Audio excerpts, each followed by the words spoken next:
સાયલામાં overload ખનીજ વાહન સામે તવાઈ જોવા મળી છે। 5 ડમ્પર સાથે 1.11 કરોડનો મુદ્દામાલ સીઝ કરાયો છે। રોયસ્ટીથી વધુ ખનીજ ભરેલા વાહનો પર તવાઈ બોલાવવામાં આવી છે। બિનઅધિકૃત રીતે ખનીજ વાહન સામે લાલ આંખ કરી છે તંત્રએ।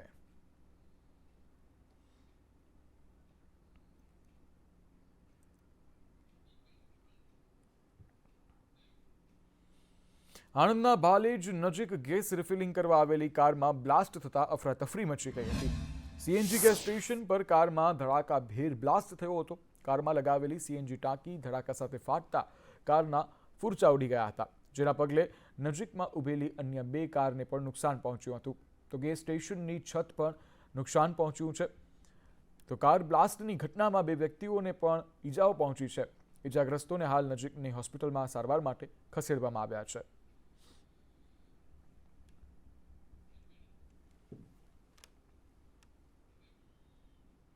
ગલી કે રસ્તા પર જાઓ છો તો ત્યાં ખુલ્લા ઢાંકણ જોવા મળે છે, ત્યારે આ જ ખુલ્લા ઢાંકણમાં રાજકોટમાં એકે જીવ દઈ દીધો છે। જી હા, રાજકોટમાં ખુલ્લા ઢાંકણે ભોગ લીધા બાદ તંત્ર જાગ્યું છે। ઢાંકણા રિપેર કરવા મનપાએ હેલ્પલાઇન જાહેર કર્યો છે। 155304 તેમજ www.rmc.gov.in પર ફરિયાદ કરી શકાશે। મેનહોલના ઢાંકણ ખુલ્લા ના રહી જાય તે માટે આ નિર્ણય લેવાયો છે। અકસ્માતના નિવારણ અને સલામતી માટે ટોલ ફ્રી નંબર જાહેર કરવામાં આવ્યો છે।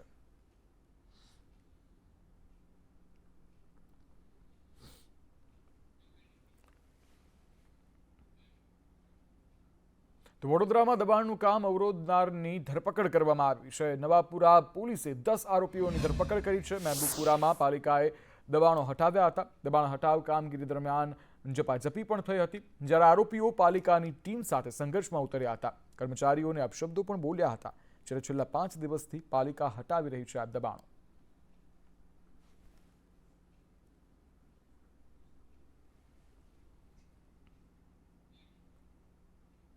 નકલીનો ધમધમાટ હજુ પણ અટક્યો નથી, કારણ કે સુરતના કામરેજમાંથી બોગસ મહિલા ડોક્ટર ઝડપાઈ છે।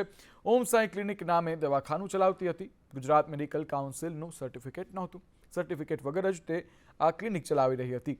પોલીસે મેડિકલ સાધન સામગ્રી હાલ કબજે કરી છે, જ્યારે સાધનો સહિત 16,000થી વધુનો મુદ્દામાલ પણ કબજે કર્યો છે।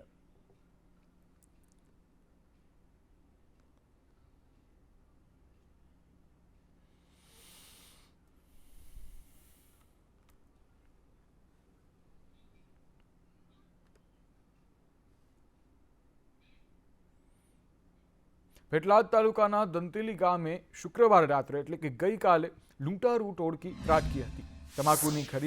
તમાકુની ખરીના માલિકને લૂંટારૂઓએ બંદૂકના નાળચે બંધક બનાવીને લાખો રૂપિયાની લૂંટ ચલાવી હોવાનો કિસ્સો પ્રકાશમાં આવ્યો છે।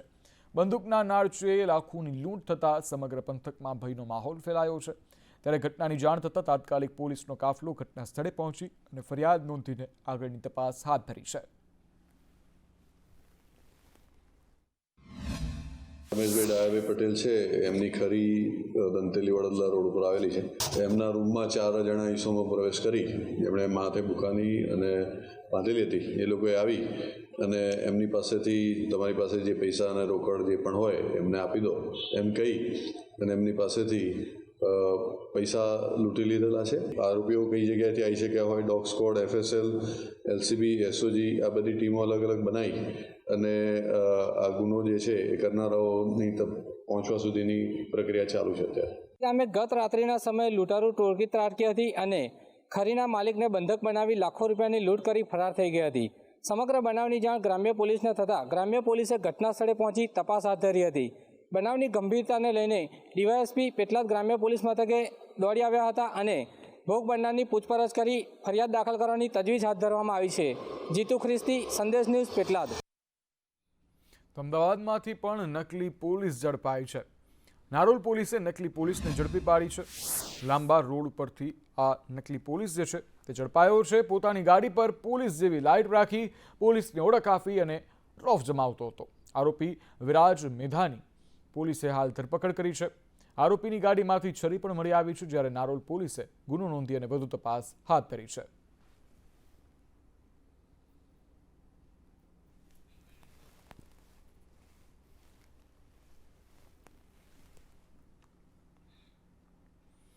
સુરતમાં બોગસ પેઢી ખોટા દસ્તાવેજને લઈ તપાસ જોવા મળી છે. ઉત્તરાયણના એમબીસી કોમ્પ્લેક્સમાંથી 6 આરોપી ઝડપાયા છે. સાયબર ક્રાઇમે 6 આરોપીઓની ધરપકડ કરી છે, જ્યારે 9 મોબાઈલ ફોન, 11 અલગ અલગ એટીએમ મળ્યા છે. બોગસ પેઢીઓ ખોટા દસ્તાવેજો ઊભા કરતા હતા. બોગસ પેઢીઓના નામે બેંક એકાઉન્ટ કરાવતા હતા, જ્યારે 49,000ની રોકડ સહિત 1 લાખનો મુદ્દામાલ પણ કબજે કરાયો છે. ગઈકાલના રોજ ઉત્તરાયણ પોલીસ સ્ટેશનમાં આવેલ એમબીસી જે કોમ્પ્લેક્સ બિલ્ડિંગ છે તે ખાતે રેડ કરવામાં આવેલી હતી. સદર રેડ દરમિયાન આ કોમ્પ્લેક્સની અંદર એક અન્ના કોરાટી એન્ટરપ્રાઇઝ કરીને એક શોપ મળી આવેલ હતી, જે ત્યાં આગળ રેડ કરતા કરંટ બેંક એકાઉન્ટનો જે સામાન હોય, ચેકબુક્સ હોય, ડેબિટ કાર્ડ્સ હોય અને પાસબુક ને એ પ્રકારની જે બેંકને લગતો સામાન છે તે મળી આવેલ. આ દરમિયાન ત્યાં હાજર ઇસમોની પૂછપરછ કરતા કુલ હાલ 7 આરોપીઓની ધરપકડ કરવામાં આવેલ છે. જાફરાબાદમાં હુમલાનો મુદ્દો હત્યામાં પલટાયો. વરલી ગામ યુવકને લાકડું મારતા ઘાયલ થયો હતો. ઇજાગ્રસ્ત યુવકનું સારવાર દરમિયાન હવે મોત નીપજ્યું છે. નાગેશ્વરી પોલીસે હત્યાનો ગુનો નોંધી તપાસ હાથ ધરી છે, જ્યારે આરોપીને પકડવા માટે પોલીસે કવાયત હાથ ધરી છે.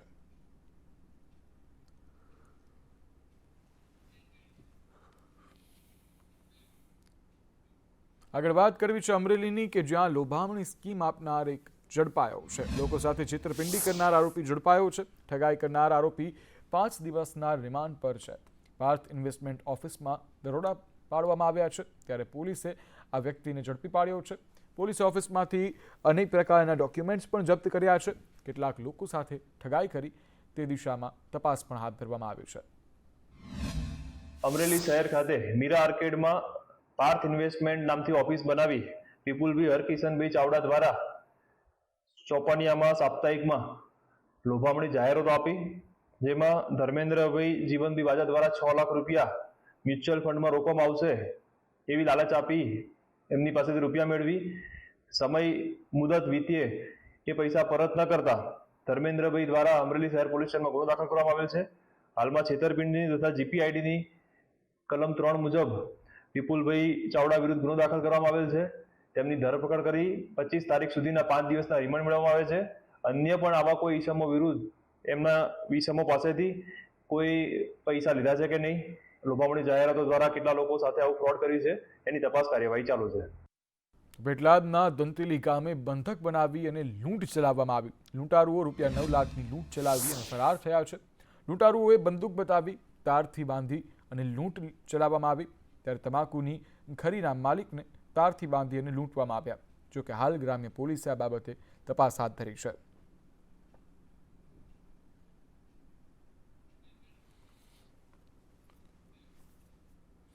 અંકલેશ્વરમાં લગ્ન પ્રસંગમાં ચોરીનો બનાવ સામે આવ્યો છે. જીઆઈડીસીમાં આવેલા પરમભૂમિ પાર્ટી પ્લોટમાં ચોરીની ઘટના બની છે. પરિવારે બેગમાં મૂકેલ સોનાના દાગીનાની ચોરી થઈ છે. દાગીના સહિત 3.48 લાખની મુદ્દામાલની ચોરી કરવામાં આવી છે. ચોરીની ઘટના સીસીટીવી કેમેરામાં કેદ થઈ છે, જ્યારે પોલીસે ગુનો નોંધી અને આ બાબતે વધુ તપાસ હાથ ધરી છે.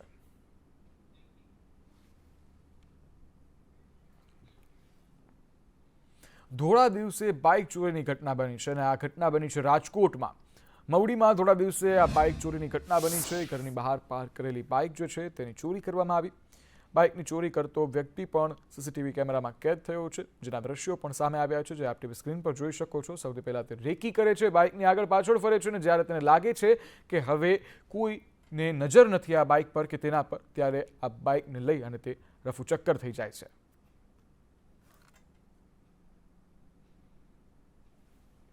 ખંભાતમાં આરોપીઓની શાન ઠેકાણે લાવતી પોલીસ નજરે પડી. પોલીસ કર્મીને માર મારનારનું સરઘસ કાઢવામાં આવ્યું. પોલીસે 4 આરોપીઓનું સરઘસ કાઢ્યું. આરોપીઓએ પોલીસ મથકમાં હોબાળો કર્યો હતો. હોબાળો કરી પોલીસ કર્મીના કપડાં પણ ફાડી નાખ્યા હતા. જોકે પોલીસ કર્મી સાથે ઝપાઝપી પણ કરવામાં આવી હતી. હાલ પોલીસે 6 શખ્સો સહિત 25ના ટોળા સામે ગુનો નોંધ્યો છે. ગણતરીની કલાકોમાં જ 4 આરોપીને પોલીસે ઝડપી પાડ્યા છે.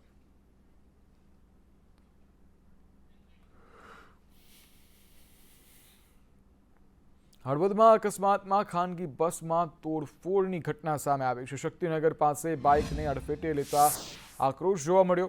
3માંથી 2ની હાલત હાલ ગંભીર છે, જ્યારે 1ને સામાન્ય ઇજાઓ પહોંચી છે. ધ્રાંગધ્રા તરફથી હળવદ આવતી વખતે આ અકસ્માત નડ્યો, જ્યારે પોલીસે આ ઘટનાને લઈ અને તપાસ હાથ ધરી છે.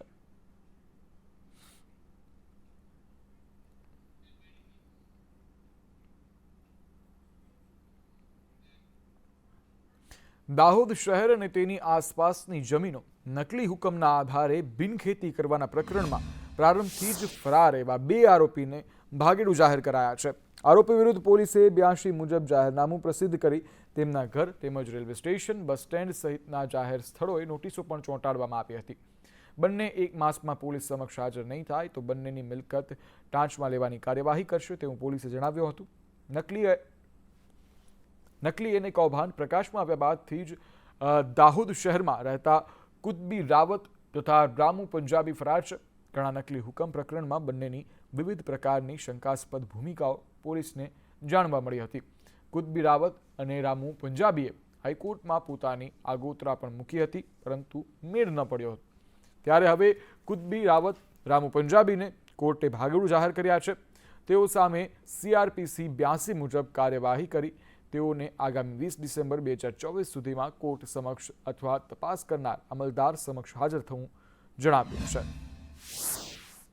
જાહેર થયેલા કુતુબુદ્દીન નુરુદ્દીન રાવત ઉર્ફે કુતબી રાવત તેઓનું CRPC મુજબનું વોરંટ કાઢવામાં આવ્યું હતું અને વોરંટ અન્વયે તેઓ મળી નહીં આવતા અને હાજર નહીં રહેતા નામદાર કોર્ટમાં દરખાસ્ત કરી તેમને CRPC 82 મુજબનું જાહેરનામું મેળવવામાં આવેલું છે. અને નામદાર કોર્ટે આદેશ કર્યો છે કે તારીખ 20/12/2024 સુધીમાં જો હાજર નહીં થાય તો આગળની કાર્યવાહી હાથ ધરવામાં આવશે. આગળની કાર્યવાહીમાં CRPC 82 મુજબ તેમની સંપત્તિ ટાંચમાં લેવાની કાર્યવાહી પણ થઈ શકે છે. તો આજરોજ અત્રે CRPC 82 જાહેરનામું છે એ જાહેરનામાને પંચો રૂબરૂ તમામ લોકો રૂબરૂ વાંચી સંભળાવી એમના પરિવારને પૂરતી સમજ કરી એમના દિવાલ પર ચોંટવામાં આવ્યું છે. અંબાજીમાં માતાના ચરણોમાં 1.5 કિલો સોનાનું દાન કરવામાં આવ્યું છે. મુંબઈના 2 અલગ અલગ ભક્તોએ સોનું ચડાવ્યું છે. અંદાજિત 1.20 કરોડનું 1 કિલો 520 ગ્રામ સોનાનું દાન કરવામાં આવ્યું છે. મુંબઈના એક ભક્તે 1 કિલોની સોનાની લગડી ભેટ કરી છે. બીજા ભક્તે 520 ગ્રામના સોનાના બિસ્કિટને ભેટ કર્યું છે. બંને ભક્તોએ મળી 1,21,34,000ની કિંમતનું સોનાનું દાન કર્યું છે. ભૈરવ જયંતિના દિવસે મંદિરમાં આ સોનાની ભેટ અર્પણ કરાય છે.